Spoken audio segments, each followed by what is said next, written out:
So, obviously, young people fueling the rise of the nuns, this is very exciting. There's an important thing to note, and Hemant kind of already went through this graph, so, but I'm going to put out something new. So, you've got the greatest generation. Again, maybe not everyone was at Hemant's talk. So, the General Social Survey has been collecting data on Americans since like the 1940s.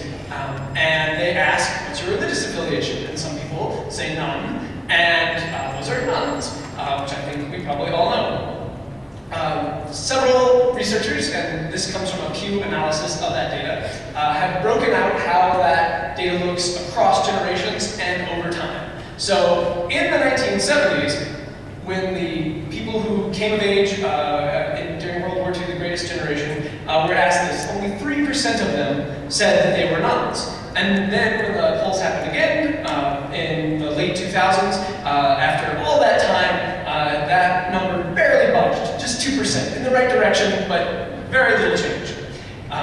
Looking at the silent generation, again, going from the 70s to today, back then, they were somewhat more likely to say they had no religion than the generation before them.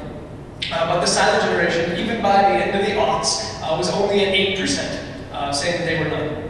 The boomers, back when they came of age, they were 13% non-religious, and today they're 13% non-religious. And then the Gen Xers, 20 to 20, and obviously the millennials, as you already heard, up at 26. And the thing to look at here, the thing that I think is really, really important to look at here, is that the change happens between generations, not within generations. So I think it's wonderful and important to have us going out and giving our message to people of all ages.